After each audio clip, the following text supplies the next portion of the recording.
C'est reparti pour la suite et fin de cette session numéro 2 autour Data Driven Business. Embarquez vos équipes. On n'avait pas encore été dans l'univers de la FinTech. C'est l'occasion, là, maintenant, tout de suite, justement, d'avoir un beau témoignage de Libéo, justement, sur l'utilisation de Fivetran pour assurer un accès fiable et constant aux données d'entreprise les plus à jour. Pour en parler, j'accueille sur scène Marc Belver de chez Libéo et Léa Dolan de chez Fivetran. Vous pouvez me rejoindre sur scène. Et on peut les applaudir, évidemment. Je vous en prie, ratez pas la marche, prenez votre temps. On est entre nous, ça c'est pour vous.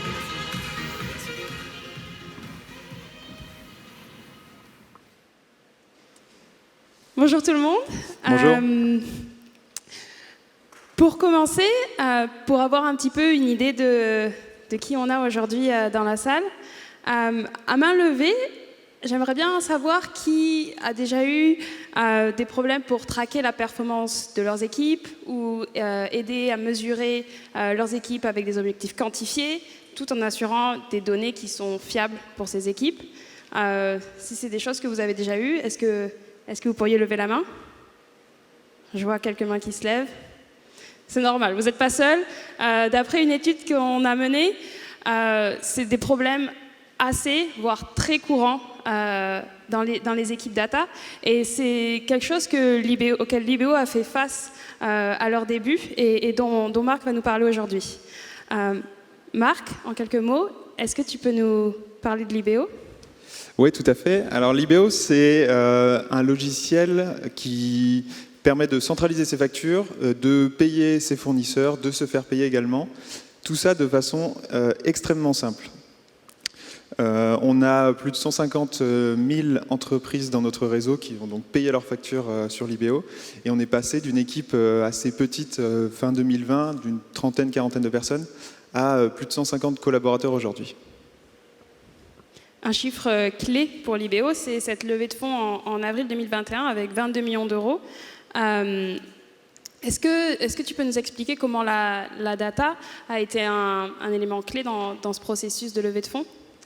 Oui, tout à fait. En fait, fin 2020, on avait un produit qui tournait, des super bons retours clients, des premiers clients qui étaient très satisfaits.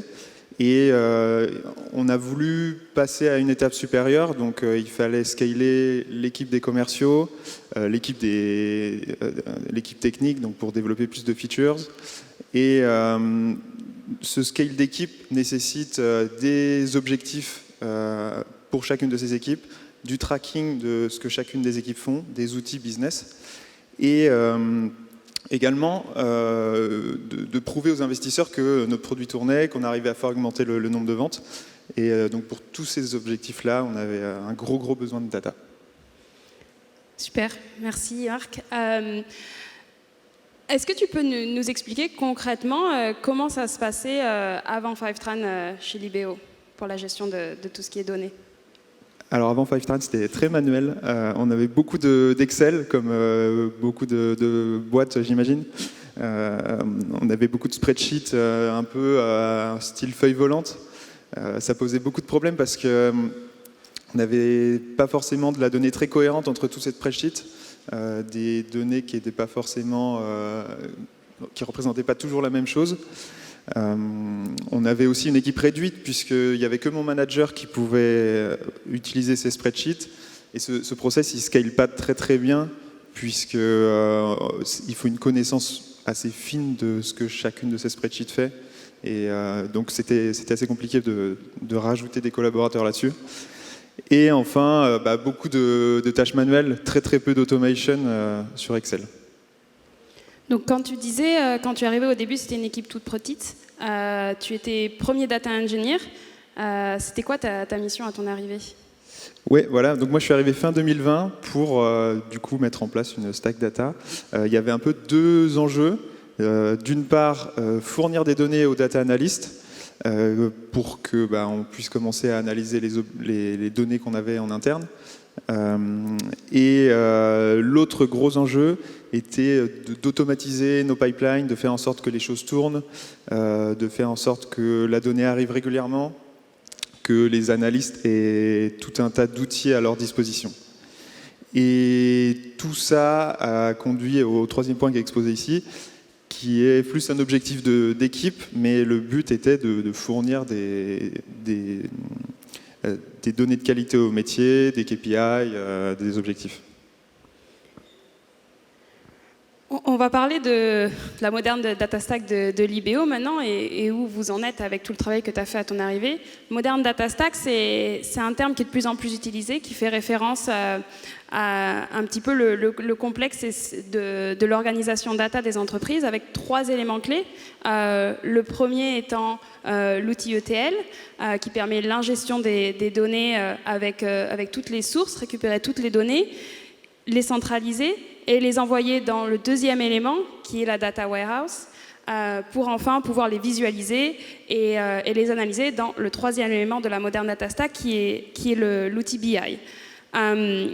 Marc, est-ce que tu pourrais nous expliquer un peu plus en détail ce à quoi ressemble la moderne data stack de Libéo aujourd'hui ? Oui, tout à fait. Nous, quand on construit cette data stack, on part un petit peu d'en bas pour monter. Les premières questions qu'on se pose, c'est où se trouvent les données en fait. Dans quels outils business on peut avoir de la donnée et la centraliser ensuite dans le data warehouse. Mais la vraie question d'abord, c'est quels outils intégrer. Ensuite, on va utiliser Fivetran donc, pour centraliser tout ça dans notre data warehouse. Le gros intérêt de Fivetran, c'est qu'on n'a pas besoin de recoder tous les connecteurs. Globalement, on a une time to value très réduite pour intégrer les données. On n'a pas besoin de passer 3 à 6 mois à coder des choses, à les maintenir, etc. Tout va assez vite. Ensuite, une fois que les datas sont dans notre data warehouse qui est BigQuery, on utilise DBT pour tout ce qui est la partie transformation. Donc on va avoir un premier layer de cleaning des données, de standardisation de toutes nos sources qui ne sont pas forcément de même nature à chaque fois. Ensuite, une construction de petites entités business, donc des building blocks business côté data. Et ensuite, des datasets plus high level qui vont directement être display dans un outil de vise. Et enfin, du coup, la dernière étape, c'est d'actionner ces datas. Une fois qu'on les a dans notre data warehouse, c'est cool, mais on a envie d'en faire quelque chose. Donc, une des façons de faire, c'est d'abord de les faire apparaître dans notre outil de BI. Donc, faire des charts, faire des graphiques, et les partager ensuite aux équipes métiers. Et l'autre façon, c'est de les renvoyer directement dans les outils business via un reverse ETL qui s'appelle HighTouch. C'est un peu l'inverse de Fivetran. On va prendre des données de notre data warehouse et les pusher dans les outils business comme notre CRM qui est Salesforce. Comme ça, les sales voient directement des données agrégées depuis notre database applicative, depuis d'autres sources, ou dans des spreadsheets que chaque équipe utilise en interne. Super. Donc comme on l'a vu, Fivetran, c'est vraiment l'élément central dans cette moderne data stack qui permet l'ingestion et récupérer toutes ces données de leurs sources les plus importantes pour les centraliser de manière automatisée et ensuite pouvoir les visualiser. Et ceci sans maintenance, puisque nous proposons plus de 190 connecteurs. Vous pouvez récupérer de la donnée depuis toutes ces sources directement depuis Fivetran, de l'outil SaaS à des outils un peu plus traditionnels on-premise, comme SAP, Oracle, etc.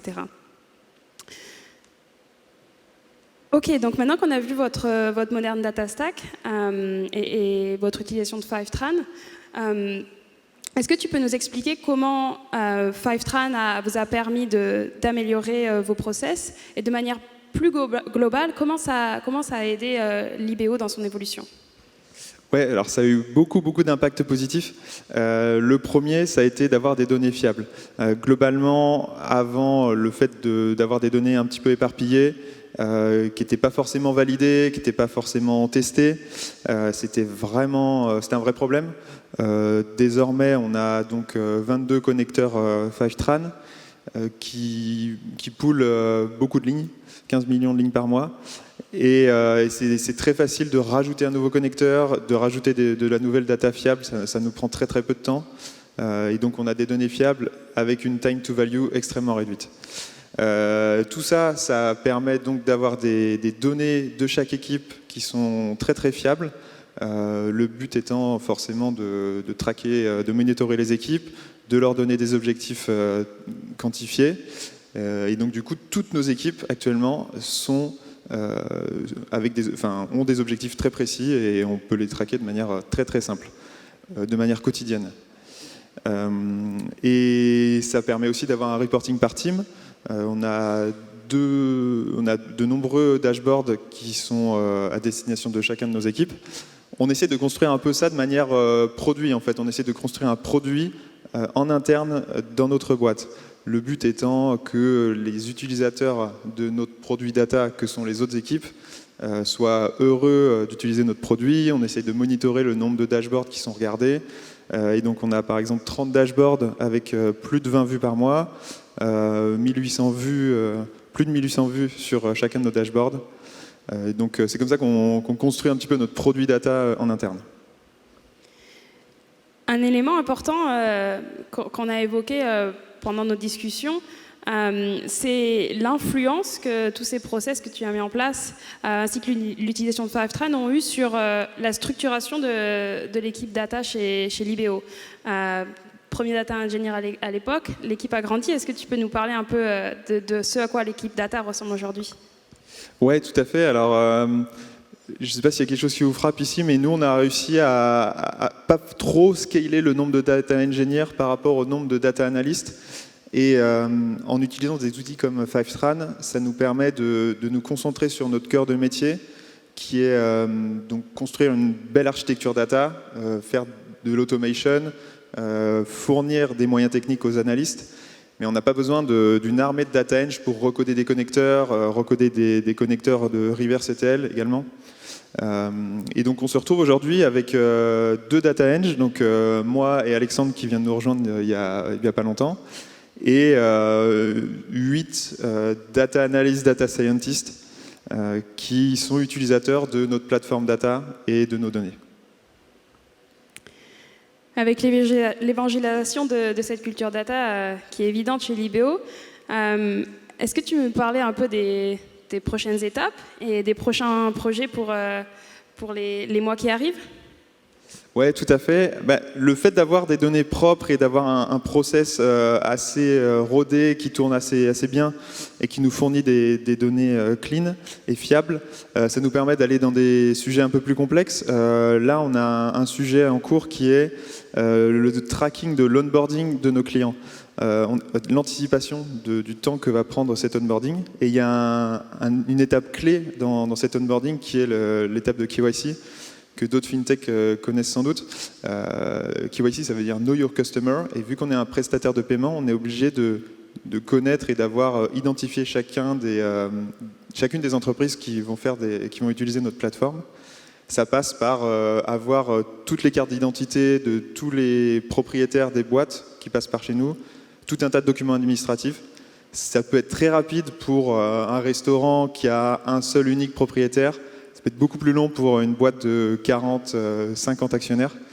Et donc, grâce au machine learning et grâce à nos data, on essaie d'anticiper ce temps d'onboarding. Avant de terminer, Marc, est-ce que tu as un dernier conseil à donner à tout le monde aujourd'hui? Ouais, alors 2 conseils en fait. Un premier, c'est si vous êtes une boîte jeune, ne négligez pas la data.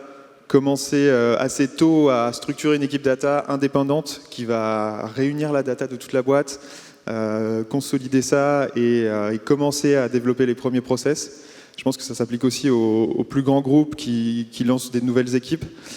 Et le deuxième conseil aussi, c'est ne négligez pas les ETL. C'est vraiment le cœur du truc, puisque c'est ça qui va apporter la data et la source de data dans votre data warehouse. Voilà. Merci beaucoup, Marc. Et n'hésitez pas à venir nous voir au premier étage. Merci beaucoup à tous les deux. On peut les applaudir, évidemment. Je reprends la zapette. Merci beaucoup.